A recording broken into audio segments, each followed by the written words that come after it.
bom dia, bom dia. Tudo bem?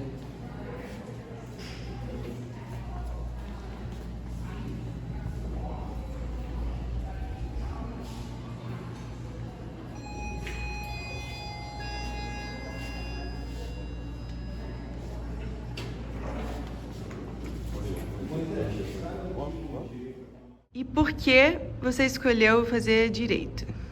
Tá, essa é a pergunta. Então,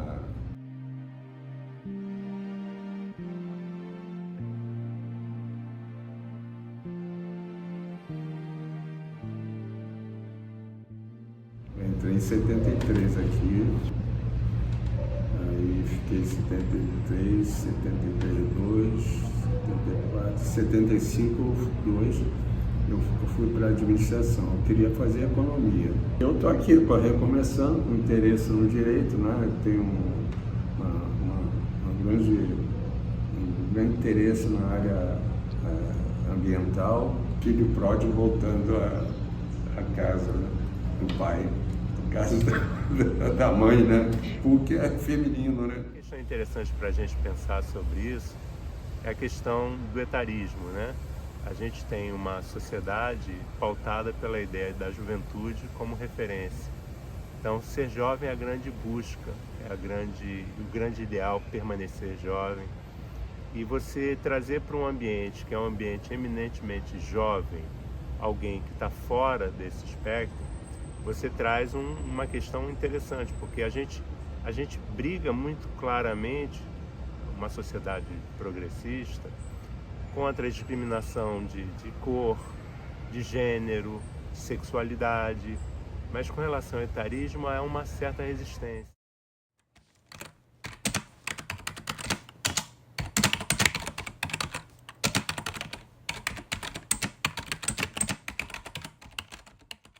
Eu cursei enfermagem na década de 80, assim que saí do segundo grau.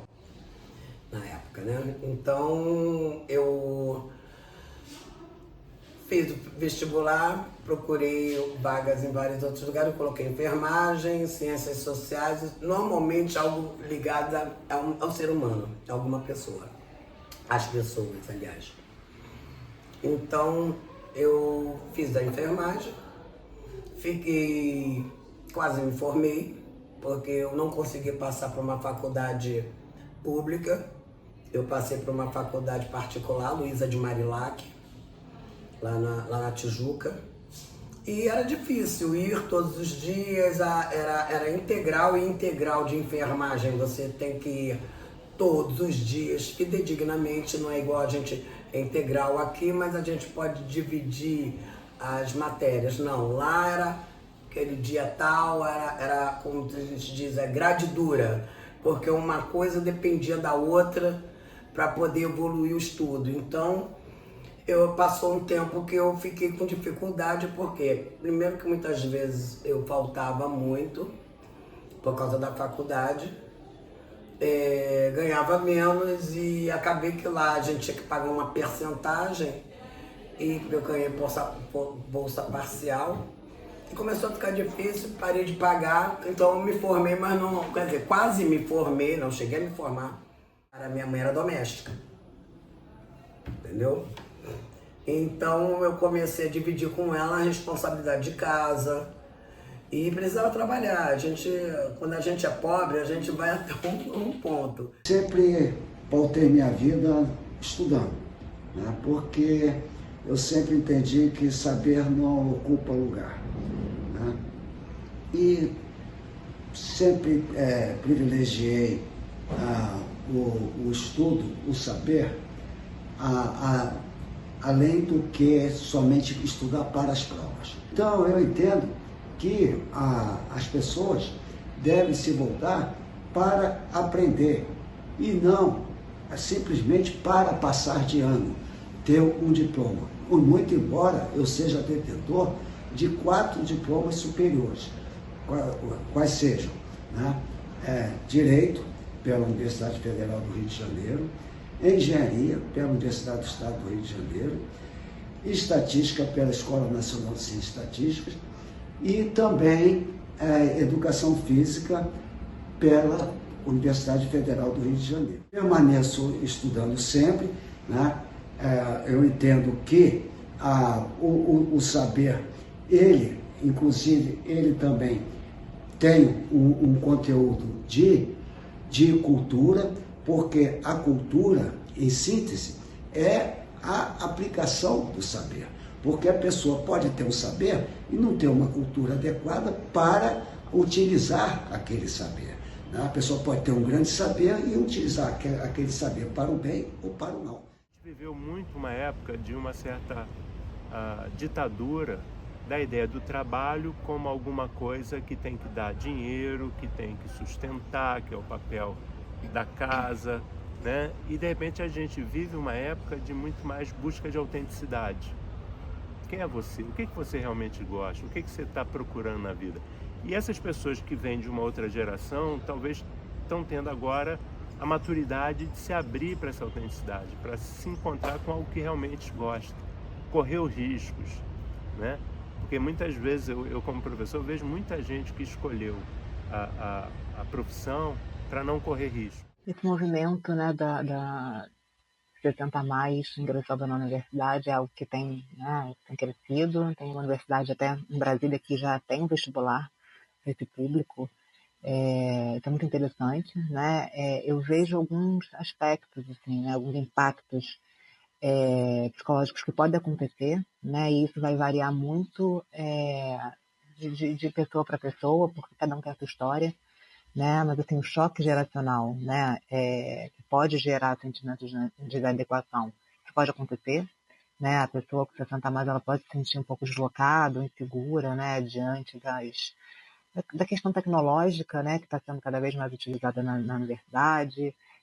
Pode haver também um sentimento de não pertencimento, né, e que isso pode gerar vergonha, pode gerar algum medo do julgamento, né, quando ele começa a se comparar com um jovem.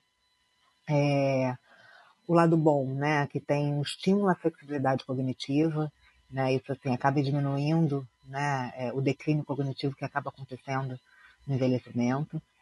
A convivência com os jovens também desafia as crenças, né, algumas crenças que estão cristalizadas ali nas pessoas mais velhas. Isso acaba estimulando, né, pode estimular outras maneiras de pensar. Pode ajudar também, né, a ressignificar seu lugar no mundo, né, porque ele não precisa estar naquele lugar passivo, né, onde ele vai ficar doente, onde ele só começa a reclamar. Então ele traz novidade também. Meu sonho de vida era crescer e ter uma boa posição.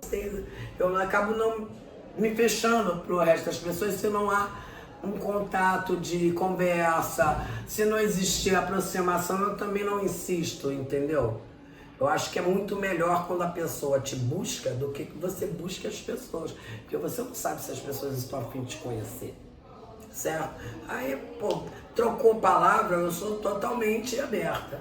Agora não trocou também, tranquilidade. Eu acho que eu não tenho mais essa necessidade de ter que pertencer a um grupo, porque eu já pertenço a um grupo na minha vida. Eu já tenho esse pertencimento de grupo na minha vida social, nas minhas ações, nas coisas que eu faço. Já tenho meus grupos de vida, entendeu? Então eu já não ligo mais tanto. Eu acho que isso afeta muito mais um jovem, que o jovem quer pertencer, quer chegar, quer conhecer. Pô, você tá fazendo o quê? Já tem aquela curiosidade, eu já nem tanto.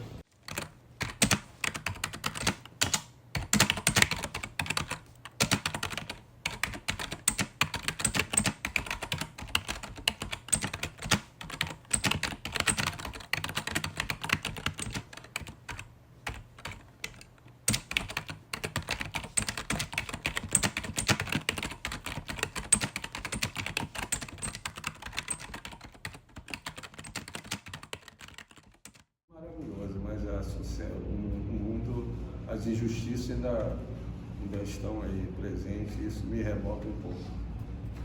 Se chamavam homens, também se chamavam sonhos, e sonhos não envelhecem. Em meio a tantos gases lacrimogêneos ficam